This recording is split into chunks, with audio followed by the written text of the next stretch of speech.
இடஒதுக்கீட்டுக்கு எதிராக செயல்படும் பாஜக ஆட்சியை அகற்ற திமுகவுக்கு வாக்களிக்குமாறு தூத்துக்குடி திமுக வேட்பாளர் கனிமொழி எம்பி பிரச்சாரம் செய்தார். தூத்துக்குடி மக்களவை தொகுதியில் திமுக வேட்பாளராக மீண்டும் போட்டியிடும் கனிமொழி எம்பி வாக்கு சேகரிப்பில் மும்முரமாக இறங்கியுள்ளார். பிரச்சாரத்தின் நிறைவு நாளான இன்று அவர் திருச்செந்தூரில் பொதுமக்களிடம் வாக்கு சேகரித்தார்.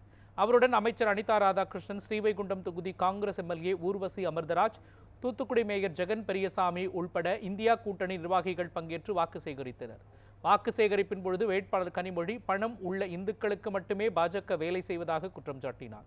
பிற்படுத்தப்பட்ட மக்கள் மீண்டும் அடிமையாக வாழ நினைப்பது பாஜக என்றும் அவர் விமர்சனம் செய்தார். மோடி எந்த வாக்குறுதி கொடுத்தாலும் நிறைவேற்ற மாட்டார் என்றும், முதலமைச்சர் மு.க. ஸ்டாலின் வாக்குறுதிகள் அனைத்தையும் நிறைவேற்றக்கூடியவர் என்றும் அவர் கூறினார். திருச்செந்தூரில் பக்தர்களின் வசதிக்காக 300 கோடி ரூபாயில் திட்டப்பணிகள் நடைபெற்று வருவதாகவும் 500 கோடி ரூபாய் மதிப்பீட்டில் குடிநீர் திட்டம் தொடங்கப்படும் என்றும் கனிமொழி எம்பி தெரிவித்தார். இந்த நாட்டை பிஜேபி கிட்ட இருந்து நம்ம காப்பாற்றணும். அது நம்முடைய கடமை.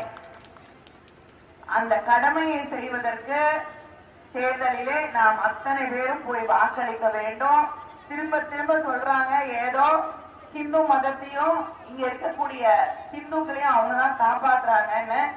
எந்த ஹிந்துவையும் அவங்க காப்பாற்றுறது இல்லை. வசதியான பணம் இருக்கக்கூடிய, வாய்ப்புகள் இருக்கக்கூடிய, மேல்தட்டில் இருக்கக்கூடிய ஹிந்துக்களுக்கு மட்டும்தான் பிஜேபி வேலை செய்யும். திருச்செந்தூருக்கு லட்சக்கணக்கான பக்தர்கள் வராங்க.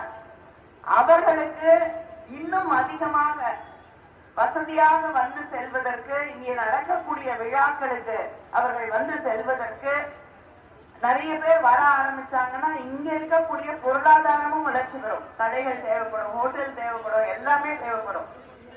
அது இந்த திருச்செந்தூருடைய பொருளாதார வளர்ச்சிக்கு மிகப்பெரிய அளவில் இந்த மக்களுக்கு பயன்படும் என்ற அந்த 2 காரணங்களுக்காக வசதியாகவும் இருக்கணும் பக்தர்களுக்கு, அதே நேரத்தில் இங்க இருக்கக்கூடிய மக்களுக்கு அது மிகப்பெரிய பயன்பாடாக இருக்க வேண்டும் என்று 300 கோடி மிக சிறப்பாக அந்த வளாகத்தை, இந்த ஊரை மாற்றி அமைக்கக்கூடிய திட்டத்தை உருவாக்கி தந்திருப்பது நம்முடைய முதலமைச்சர் அண்ணன் தளபதி அவர்கள்.